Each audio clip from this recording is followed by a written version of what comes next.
What's good, y'all? It's me, Chris, back here with another video. In today's video, we're going to be discussing Insecure Season 4, Episode 5. So we start off the episode. Issa is up late. It's 3:30 in the morning. She can't sleep. She has a lot on her mind. So she decides to make herself a ghetto quesadilla. I definitely have been there before. It's just really one step up above top ramen. You know, two components make you feel like you're really getting a full meal. So she's scrolling on Instagram and she sees that Nathan is up online. I really hate that feature on Instagram. People have definitely hit me up when I've been scrolling. You know, if you're on someone's profile or if you're on their feed, you can't tell that they're online, but if you check your DMs, you can see the last time when somebody was active or if they're active right now.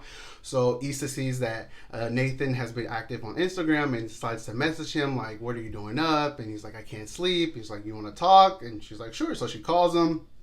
They're just talking about the block party, and Nathan's like, are you ready for it? You know, do I get VIP? I got you that deal. And I was like, deal? We'll figure out what the deal was later on. And Issa's like, no. Nigga, please.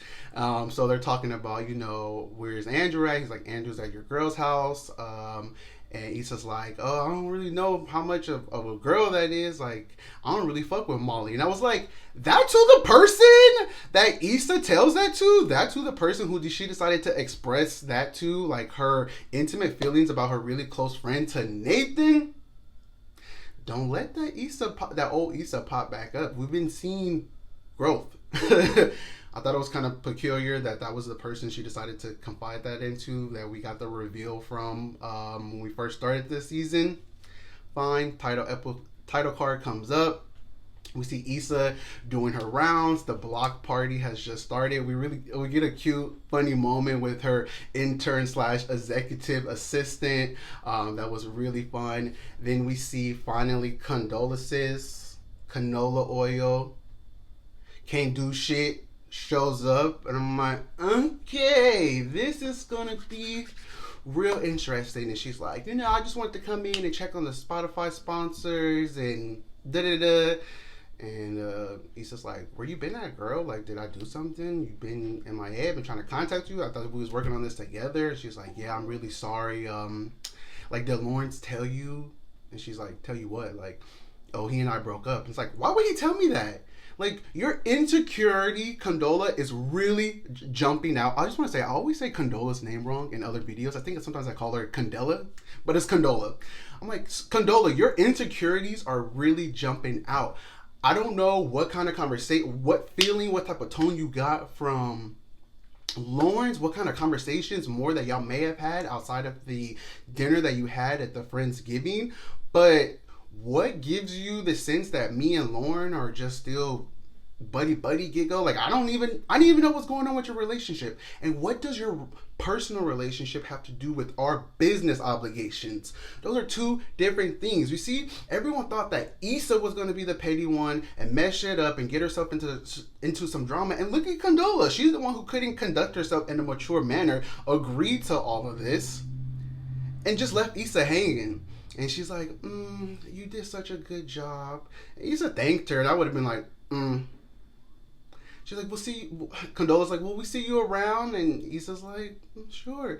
I would have been like, deuces. I hope we are done with Condola. It's very unfortunate that is what her relationship was. But she showed her true colors. She showed her ass.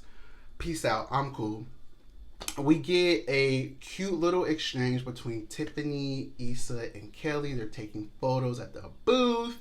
And we finally get to see Kelly's new boo. We finally get to see a love interest. And it's just for laughs. Again, Kelly is still the funny fat friend. And I'm tired of it.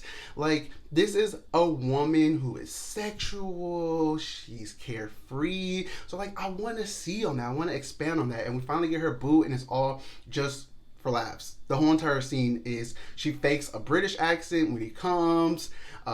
Issa is so confused. I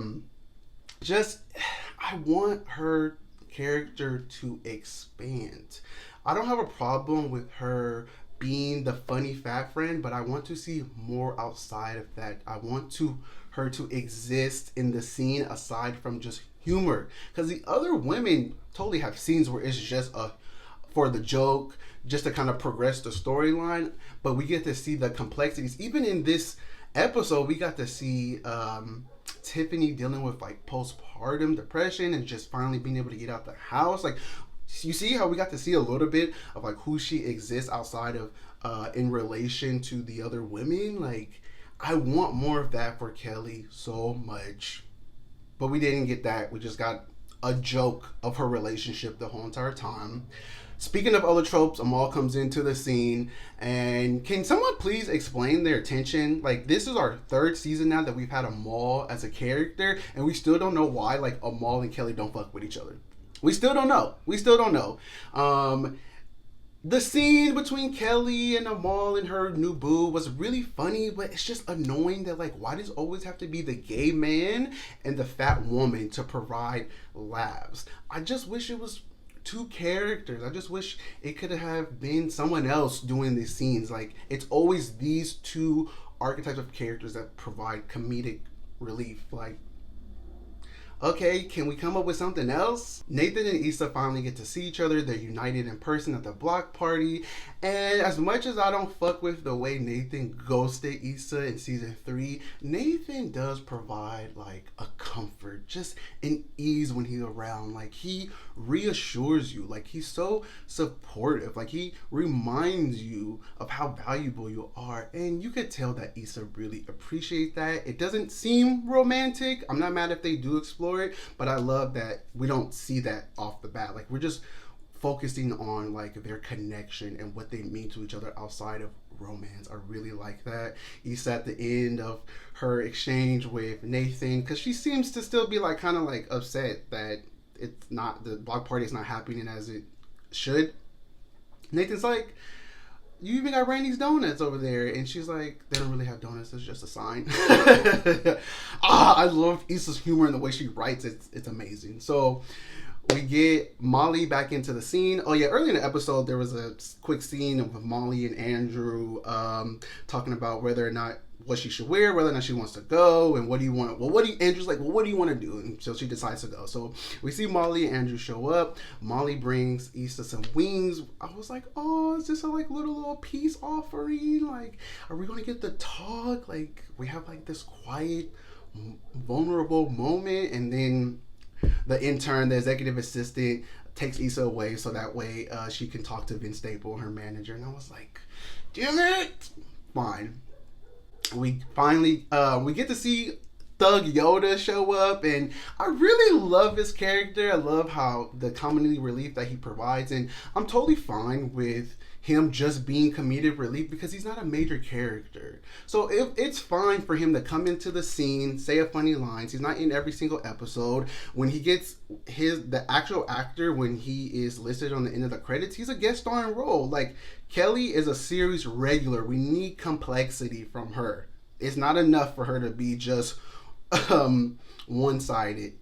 I need her to be developed. So, cool little thing. Apparently, young Thug Yoda knows everybody at the party. Of course, niggas always know everybody. I swear, like my dad and my brother, swear to God, they know everybody. It's the weirdest thing. So the block party is alive. It's popping, and Wobble comes on. I don't know if it's because we're in quarantine, because everything's shut down, but I was like, wow, I really miss dancing.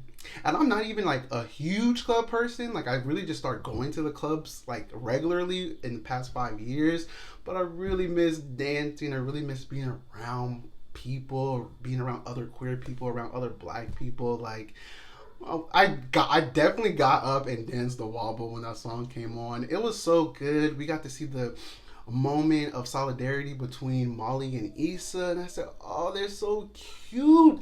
I want them to get back to their normal place of friendship. Now, of course, I want resolution. I didn't want there just to be like this unspoken like bond and moment and song bringing them together. No, that's not how adulthood works. Sorry, you still gotta like communicate, still have to address things, still gotta express your feelings. But I thought that moment that they shared during the Wobble was so cute. The MC is like, Issa can get up on the stage. Issa is, like, thank y'all so much. This has been such a great opportunity. Like, she starts to try to, thank everyone and just talk about the importance, and everybody's like, Vince. I'm like, if y'all don't let my girl speak, if y'all let this girl have this a moment, she's like, okay, Vince Staples. And then Vince Staples comes out performing. Now, I don't really know this man's music aside from his name, but, you know, everyone in the crowd, I was, you know, on Twitter, and everybody was like gagged, really loved Vince Staples showing up this episode. Also, I don't know how to pronounce his name, but the guy who played Kelly's boo, I believe his name is Amine, Amine. I don't know his name, but apparently he also is a rapper performance, and so it was like cool to see him show up in this episode as well. Everyone's turned from Vince Staples performing. Everyone's having a good time. The block party is coming to an end. Molly and Andrew are like, we had such a good time. Here comes Vince's manager coming up to Andrew and, you know, thanking you so much for that connection. Thank you so much for hooking me up. He dips away. Molly's like, oh, what did you hook him up with? And Andrew's like, oh, I just connected him with Issa. Like, Nathan hit me up, and it was just a matter of sending an email. Molly's like, did you help out Issa? Yeah, I didn't think it would be that much of a problem to connect Issa. Whoa, Molly was lit. Issa, can I talk to you for a minute? Yeah, girl, what's up? Did you talk to Andrew behind my back? Yeah, well, I needed the performer, and Nathan was asking me about the block party, and so I asked him, and he said he didn't have a problem, and look, I left you out of it. And she's like, but you specifically went behind my back, and I told you not to. She's like, you weren't helping me. You were willing to see me fail. You made us some super role. Now I will say, I don't believe in, I wouldn't have like shaded her boundaries. I wouldn't have belittled them. I wouldn't have made them less than. I still would have respected her boundaries. But Issa was right. She was like, I didn't involve you. I left you out of it, and I took care of what I needed to take care of. You've been miserable. You've been seeing me less than, like you're not speaking at me. And I want to say, Issa is not without reproach. She definitely needs to work on being passive aggressive, and I've been very much team Molly this whole entire season, but this whole episode, Molly was dead wrong. Molly was dead wrong. Molly is very controlling. It almost seems like she just doesn't want to see Issa grow, that she can't accept Issa as this new person. Like, she had her nose up with the Lawrence and Condola situation. She automatically assumed that when Schoolboy Q dropped out, it just had something to do with Issa. And here, she automatically had a problem when she recognized that Condola wasn't answering her phone. Like, she thought everything was because of Issa, and like these instances was just occurring. It had nothing to do with Issa. And like, Molly just doesn't really want Issa to grow, can't accept like Issa as being a responsible person. It's kind of weird, and I feel like Issa was in the right for this. Issa did what she needed to do. Now, you can disagree and say like, would you have done that? But honestly, like I said earlier, you kept your best friend out of it. To me, that's more so what the concern was. And I understood Molly setting those boundaries. Like, hey, me and Andrew are getting through a rocky patch and we're doing well. I don't know what's going on with me and you. I don't want to then like evolve all three of us together when we're still working out our dynamics. That's a fair boundary to set. That's fair. I respect that. I still need this taken care of. I still have a block party going on despite of. And you're not interested in the success of this block party? So I'll keep you out of it. No problem. Molly was wrong. Molly was dead wrong. They about to fight. You better get your finger up out my face. And somebody's like, is that a gun? Is that a wallet? Of course, niggas can't never have fun.